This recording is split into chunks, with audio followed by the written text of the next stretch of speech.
जो है ना कॉस्ट ऑफ मशीन अभी प्रेजेंटली 52,000 है, ठीक है, लेकिन जो 25 सालों के बाद उसका प्राइस कितने परसेंट से बढ़ जाएगा? 25% से बढ़ जाएगा। इसका मतलब अगर अभी 52 है तो उसमें 25% और ऐड करना पड़ेगा। देखो कैसे करेंगे इसको। सॉल्यूशन, कॉस्ट ऑफ मशीन, ठीक है, कितनी है मशीन की कॉस्ट? ₹52,000। अब उसमें इंक्रीज होगा ना 25% का, तो आप क्या लिखेंगे? एस्टिमेटेड प्राइस ब्रैकेट में 25%, ठीक है। तो आप यहाँ रफ में निकाल लोगे कि 25% ऑफ 5200 कितना होगा। चलो जल्दी से सॉल्व करके बताओ। 52,000 का 25% कितना होता है?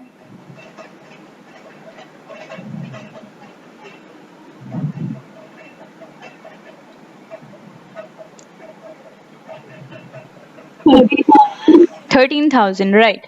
तो आप है ना इसे 13,000 को ऐड कर दोगे, तो ये रहा आपका 13,000 ऐड अप हो गया, ठीक है। तो इसका मतलब 25 सालों के बाद जो आज मशीन का प्राइस 52,000 है वो 25 सालों के बाद 65,000 हो जाएगा, ठीक है। अब लेकिन आपके पास स्क्रैप वैल्यू भी है, तो स्क्रैप वैल्यू तो हमेशा सब्ट्रैक्ट होता है, तो आप इसे सब्ट्रैक्ट कर दो, तो माइनस स्क्रैप वैल्यू, ठीक है। तो कितना है स्क्रैप वैल्यू? 2500 है ना, 2500, तो माइनस हो गया। उसके बाद आपका कितना आ जाएगा? एक्यूमुलेटेड अमाउंट, मतलब आपको इतने रुपए जमा करने हैं, ठीक है। तो देख लो कितने रुपए जमा करने हैं आपको। तो 65,000 से 2500 अगर माइनस कर देंगे तो कितना आएगा? 62,500। m is equal to 62,500। क्यों? क्योंकि एक्यूमुलेटेड अमाउंट उतना ही है। फिर आपका n 25 years,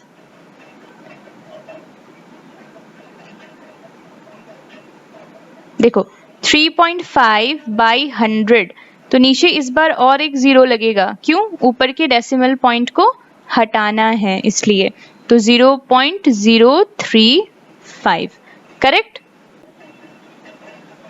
m is equal to a by I 1 plus I to the power n minus 1. A person invests ₹10,000 every year. इसका मतलब 10,000 क्या है?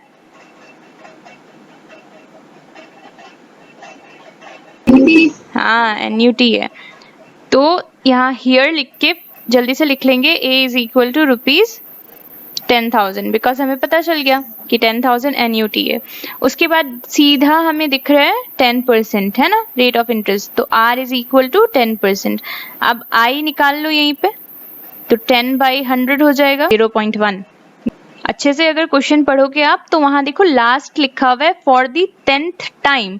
अगर हर साल वो कर रहा है और वो उसने 10 बार किया, इसका मतलब उसने कितने साल किया है ये चीज? 10 साल किया है ना, तो 10। अब वही आप करोगे, we know m is equal to a by I 1 plus I to the power n minus 1, ठीक है। चलो अब वापस से सॉल्व करो, देख लो आप लोग कहाँ मिस्टेक कर रहे हो। Find the amount standing to his credit 1 year after he made his yearly investment for the 10th time.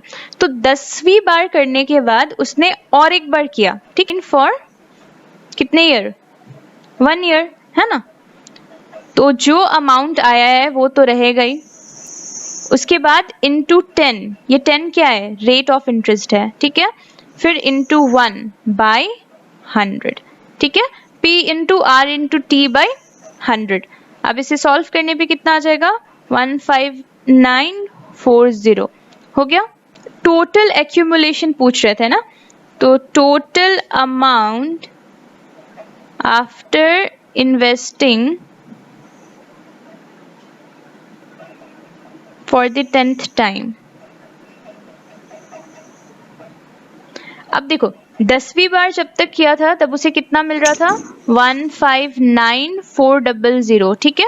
और उसके बाद भी उसने 1 साल और किया तो वो भी पैसे मिलेंगे, तो 15940 दोनों एडअप हो जाएगा, ठीक है।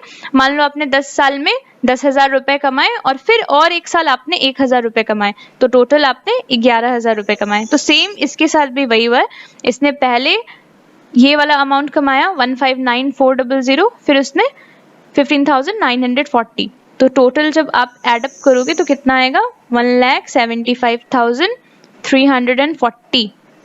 A firm anticipate a capital expenditure of rupees 5 lakh for a new equipment in 10 years. For this purpose, they keep aside rupees 35,000 out of profit at the end of each year. Find the surplus amount after incurring the expenditure if the interest accumulated at 8% CI per annum. तो A is equal to rupees 35,000, ठीक है। वो जो 5 लाख रुपए है ना उसने already हटा के रखा हुआ है, प्लान्ड है वो, ठीक है। तो अभी जो हम देखेंगे वो हम देखेंगे कि कितना एन्यूटी पे उसको अमाउंट, टोटल अमाउंट कितना आ रहा है। तो एन्यूटी जो है उसकी 35,000 है, टाइम जो है उसका वो 10 years है, ठीक है। और जो आई है वो कितना है बाई 100 है ना, जिसको हम लोग क्या लिख सकते हैं 0.08। m is equal to a by I 1 plus I to the power n minus 1 506,625, correct हो गया। तो सरप्लस मतलब क्या होता है, आप लोगों ने अकाउंट्स या किसी किसी जगह पे पढ़ा होगा, सरप्लस मतलब बच गया जो अमाउंट, प्रॉफिट जो हो गया है ना। तो अगर वो 5 लाख और ये 6,625 को जो भी बोलते हैं हिंदी में उससे अगर हम 5 लाख माइनस कर ले तो कितना बच जाएगा 6,625। इसका मतलब उसे 5 लाख खर्च होने के बाद से इतने रुपए उसके क्या हो गए, बच गए, तो ये उसका सरप्लस अमाउंट हुआ, ठीक है, उसके फायदा वाला अमाउंट हो गया ये। A man borrows rupees 30,000 at 12% per annum CI from a bank and promises to pay off the loan in 20 annual installment beginning at the end of the first year. What is the amount?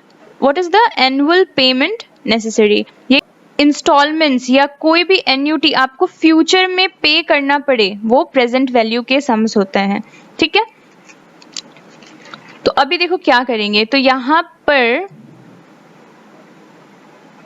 Present value कितना है आपका rupees 30,000, क्यों, क्योंकि उसने directly जाके 30,000 rupees ले लिया, उसके प्रेजेंटली उसके हाथ में 30,000 रुपीज है, ठीक है।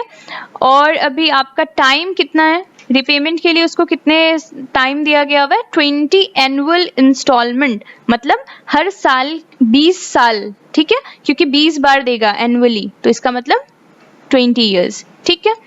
उसके बाद आप देखो क्या है आई निकालना है, तो रेट ऑफ इंटरेस्ट कितना था 12%, मतलब 12/100, तो कितना आ जाएगा 0.12।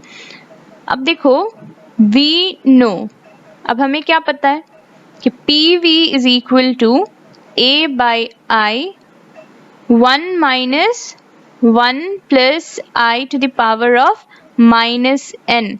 तो इस बार सारे कौन से होंगे, नेगेटिव आएंगे लॉग के वैल्यू, ठीक है। तो एक हम ही सॉल्व कर देते हैं वरना भूल जाओगे। तो PV के नीचे हम PV की वैल्यू लिख देंगे, दैट इज 30,000, ठीक है, ठीक है।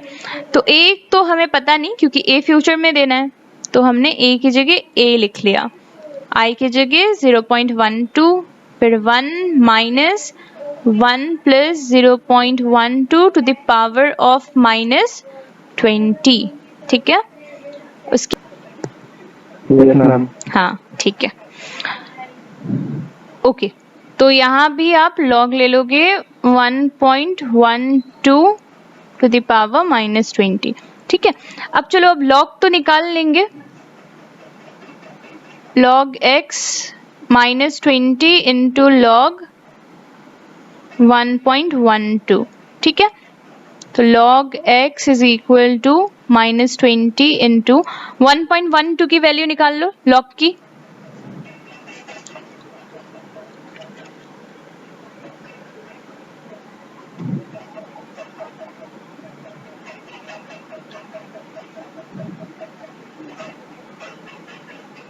तो आता है, कितना आता है बताइए? 0.0492 log x is equal to कितना? -0.984। करेक्ट है। उसके बाद देखो इधर तो आप एंटी लॉग लोगे ना, यही से प्रॉब्लम होती है सबको, बिकॉज माइनस है। तो देखो कुछ भी प्रॉब्लम की बात नहीं है, क्या करना है आपको देख लो कैसे करना है। एंटी लॉग -1 माइनस दिख रहा था इसीलिए हमने -1 निकाल लिया, ठीक है। अब +1 से हम जो है ऊपर उसको माइनस कर देंगे, ठीक है। तो ऊपर क्या था? 0.984 था, तो -1 हमने पहले ही निकाल लिया, और नॉर्मल वन मतलब क्या होता है? +1, तो +1 से हमने 0.984 को निकाल लिया। करेक्ट। 84 को माइनस कर दोगे तो कितना आ जाएगा? 0.016 आ जाएगा, है ना?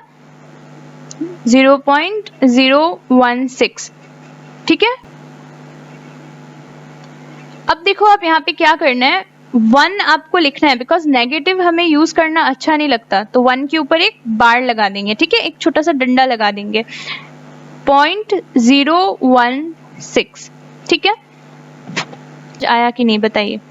3600 is equal to A 1 minus 0.1038, ठीक है। तो 3600 इज इक्वल टू A, और 1 माइनस 0.1038 को अगर अच्छे से माइनस करें तो कितना आ जाएगा? 0.8962, ठीक है। अब 3600 is equal to A into 0.8962, तो इधर इंटू हो रहा है, उधर आप डिवाइड कर दोगे, ठीक है। देखो A is equal to 3600 divided by 0.8962, तो A is equal to 3600 8962 into 40, ठीक है, 1 और 40, तो डिवाइड करने पे आएगा 4016.92, ठीक है।